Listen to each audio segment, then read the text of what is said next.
Hello दोस्तों, कैसे हो आप। मैं जानती हूँ आप बड़े खैरियत से होंगे और प्यारी प्यारी अच्छी अच्छी कहानी सुन रहे होंगे। आपका मेरे चैनल पे हिंदी स्टोरी वर्ल्ड चैनल पे स्वागत है। कृपया करके आप जो भी कहानी सुनते हैं उसको प्लीज़ पूरा सुनिए ताकि उससे ज्ञान आपको प्राप्त हो सके। चलिए आगे कहानी शुरू करते हैं।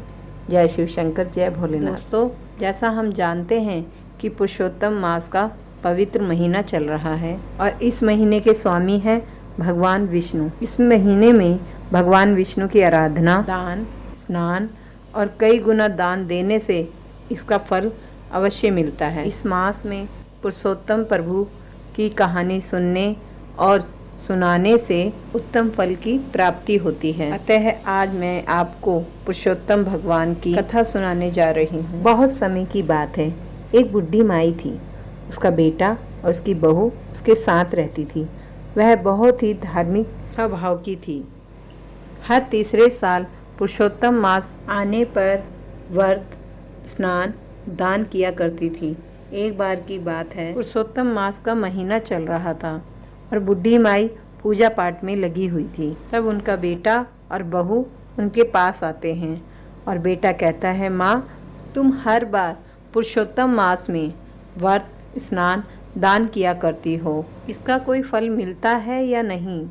हमारी शादी को 5 साल हो गए हैं, लेकिन हमारी कोई औलाद नहीं है और ना ही मेरी कोई अच्छी नौकरी लगी। बुढ़ी माई पुरुषोत्तम भगवान की बड़ी ही मन से पूजा किया करती थी और उनको बुढ़ी माई को बहुत विश्वास था कि उनकी मनोकामना जल्द ही वो पूरी करेंगे। तब बुढ़ी माई अपने बेटे से बोली, बेटा, मैं पुरुषोत्तम भगवान से मिलकर यह पूछूंगी कि मेरा दान, स्नान और व्रत रखने से मुझे क्या फल मिलेगा और उसका फल मुझे कब दोगे। और अब मैं घर भी तभी लौट कर आऊँगी जब पुरुषोत्तम भगवान मुझे दर्शन देंगे और मेरे प्रश्नों का उत्तर देंगे। ऐसा प्रण करके बुढ़ी माई अपने घर से चली जाती है और कहते हुए जाती है, पुरुषोत्तम भगवान की जय हो, पुरुषोत्तम भगवान की जय हो। ऐसा कहते हुए नारा लगाते हुए आगे चलती जाती है। चलते चलते और ऐसा कहते कहते वह अपने घर से काफ़ी दूर निकल जाती है। उन्हें रास्ते में एक कोढ़ी मिलता है। तब वह कोढ़ी बूढ़ी माई से कहता है, हे माता, तुम पुरुषोत्तम भगवान कौन हैं और इनका जाप करती हुई कहाँ जा रही हो। मैंने अपने जीवन में हमेशा प्रत्येक तीसरे साल में आने वाले पुरुषोत्तम माह में आने वाले व्रत, स्नान और दान किया है, लेकिन मेरे बेटे बहू कहते हैं उसका उन्हें फल नहीं मिला और अब मैं पुरुषोत्तम भगवान से मिलने जा रही हूँ और उनसे पूछूंगी कि मेरी पूजा का फल मुझे क्यों नहीं मिला। तब कोढ़ी बोला, माई, अगर तुम्हें पुरुषोत्तम प्रभु भगवान मिलेंगे तो उनसे मेरे दुखों का भी निवारण पूछना। जब मैं 15 साल का था तब से मुझे कोढ़ है। मुझे ये किस बात की सजा मिल रही है और इसका निवारण क्या है।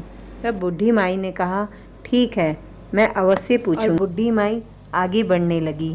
पुरुषोत्तम भगवान की जय हो, पुरुषोत्तम भगवान की जय हो, ऐसे नारा लगाते हुए आगे बढ़ती चली गई। कुछ दूर चलने पर ही बुढ़ी माई को कुम्हार और उसकी पत्नी मिली। तब उन्होंने बुढ़ी माई से पूछा, माई, तुम किधर जा रही हो और पुरुषोत्तम भगवान की जय जय करती हुई आप कहाँ की ओर जा रही हो। तब बुढ़ी माई ने सारी बात उनको बता दी। तब कुम्हार ने कहा, माई, जब तुम्हें पुरुषोत्तम भगवान मिले तो हमारे लिए भी कुछ उनसे पूछना। हमारी रोजी रोटी इसी मिट्टी के बर्तनों से चलती है, परंतु कई सालों से हमारे चाक में टूटे फूटे बर्तन बनते हैं और जो कुछ बच जाते हैं वह पकाते हुए टूट जाते हैं। ऐसा क्यों हो रहा है, पुरुषोत्तम भगवान से जरूर पूछिएगा। तब बुढ़ी माई ने कहा, ठीक है, मैं उनसे ज़रूर पूछूंगी। फिर बुढ़ी माई ऐसे ही आगे चलती गई और पुरुषोत्तम भगवान की जय जयकार लगाती रही। आगे चलते हुए उनको एक बड़ा सांप मिला और उस सांप ने कहा, बुढ़ी माई, तू कहाँ जा रही है, मैं तुझे डसूंगा। तब बुढ़ी माई ने कहा, तू मुझे डस लेना, लेकिन अभी मैं पुरुषोत्तम भगवान से मिलने जा रही हूँ। जब मैं वहाँ से लौट कर आऊँ तब तू मुझे डस लेना। तब उस सांप ने कहा, माई, अगर तुम पुरुषोत्तम भगवान से मिलोगी तो तुम मेरे दुखों का निवारण पूछना कि ऐसा क्यों होता है कि मेरी नागिन हर साल अंडे देती है लेकिन एक भी सपोला जिंदा नहीं रहता। ये दुखों का निवारण मेरा पूछ के आना। तब बूढ़ी माई कहती है, ठीक है, मैं उनसे ज़रूर पूछूंगी। और पुरुषोत्तम भगवान का नारा लगाते हुए आगे बढ़ती चली जाती है। फिर वहाँ आगे जाके उनको बड़ के पेड़ के नीचे एक साधु महात्मा मिलते हैं। तब महात्मा कहते हैं, माई तुम कहाँ जा रही हो और कहाँ से आई हो? तब बूढ़ी माई ने अपने बेटे बहू की सारी बातें बता दी। तब साधु महात्मा ने कहा, क्या भगवान ऐसे ही मिल जाते हैं? और अगर मिलेंगे तो तुम उन्हें पहचानोगी कैसे? तब बूढ़ी माई ने कहा, मैं उनको पहचान लूँगी, और साधु महात्मा को प्रणाम करने लगी। तभी वहाँ पर पुरुषोत्तम भगवान ने साक्षात दर्शन दिए बूढ़ी माई को। तब भगवान ने बोला, बोलो माई तुम्हें क्या चाहिए? तब बूढ़ी माई ने बोला, भगवान मुझे तुम्हारे दर्शन हो गए, मुझे अब कुछ नहीं चाहिए, बस मैं तुम्हें देख लिया साक्षात, यही मेरे लिए काफ़ी है, मुझे और कुछ नहीं चाहिए। तब भगवान ने बोला, जाओ माई तुम्हारा कल्याण होगा। इसके बाद बूढ़ी माई को जो रास्ते में सब मिले थे उनका एक एक करके भगवान से वर्णन किया और उनके दुखों का निवारण पूछने लगी। सबसे पहले माई ने उस कोड़ी के लिए पूछा। तब भगवान बोले कि वो कोड़ी अपने पिछले जन्मों का कर्मों का फल भोग रहा है।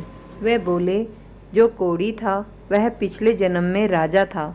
वह अपनी प्रजा पर बहुत ही अत्याचार करता था, बिना वजह ही उनको दंड दिया करता था। उन सभी लोगों की उसको आह लगी है, और तुम मेरी चरण धूली ले जाओ और उसके शरीर पर लगा देना, उसका शरीर सही हो जाएगा। तब बूढ़ी माई ने कुम्हार का निवारण पूछा। तब पुरुषोत्तम भगवान बोले, एक बार कुम्हार कुम्हारनी के पास एक पिता आया था अपनी बेटी के विवाह के लिए कलश लेने के लिए।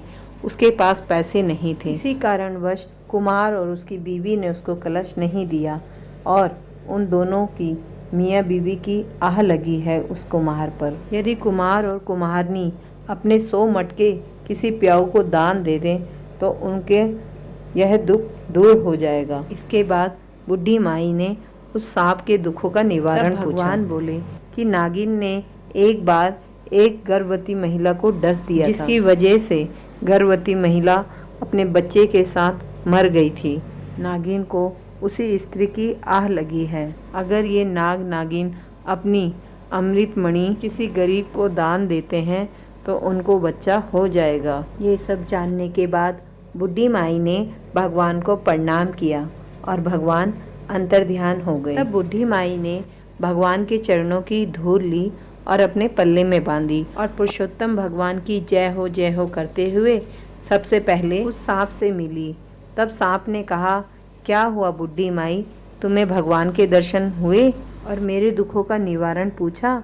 तब बूढ़ी माई ने कहा, हाँ मुझे भगवान के दर्शन हुए हैं और मैंने उनसे तुम्हारे दुखों का निवारण भी पूछा।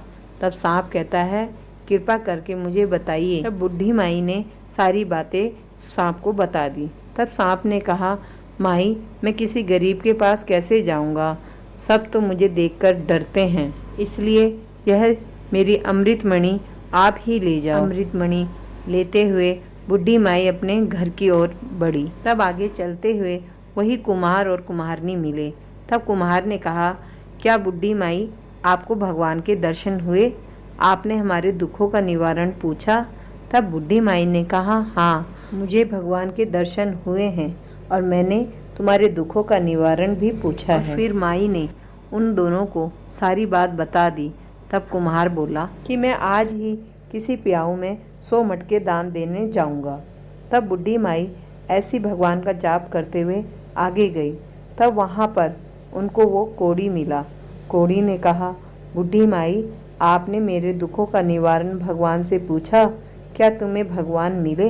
तब बूढ़ी माई ने कहा, हाँ मुझे भगवान भी मिले और मैंने तुम्हारे दुखों का निवारण भी पूछा। तब कोड़ी ने बोला कि क्या है मेरे दुखों का निवारण? तब बूढ़ी माई ने सारी बात बता दी और कहा कि तुम्हें जो ये कोड़ है ये पिछले जन्म के कर्मों का फल है जिसे तुम भोग रहे हो। और बुढ़िया माई ने अपने पल्लू से राख निकाल कर उस कोड़ी के शरीर पर लगा दी, जिससे वह कोड़ी बिल्कुल स्वस्थ और ठीक हो गया। तब उस कोड़ी ने उस बूढ़ी माई को बहुत सी धन दौलत दी। तब बूढ़ी माई बहुत सा धन लेकर और अमृत मणि लेकर अपने घर की ओर चल देती है। जब बूढ़ी माई अपने घर पहुंची तो उन्होंने देखा कि मेरी झोपड़ी की जगह वहाँ सुंदर घर बन गया है और घर में धन के भंडार भर गए हैं। तब बूढ़ी माई के बेटे ने अपनी माँ को देखा तो वह बहुत खुश हुआ और बोला, माँ, तुम्हारी कृपा से और उस भगवान की कृपा से मुझे आज अच्छी नौकरी मिल गई है और उस पुरुषोत्तम भगवान की कृपा से तुम्हारी बहू गर्भवती है। माँ, मुझे क्षमा कर देना। उनके पैरों में प्रणाम करने लगा और पुरुषोत्तम भगवान की जयकारे लगाने लगा। तब माँ ने कहा, तुमने मेरे लिए कोई भूल नहीं करी, तुमने तो भगवान के लिए भूल की है। तो चलो आज उनको मिलकर जयकारा लगाते हैं। पुरुषोत्तम भगवान की जय हो। दोस्तों, आशा करती हूँ आपको ये कहानी बहुत पसंद आई होगी। तो चैनल को सब्सक्राइब, लाइक ज़रूर करें।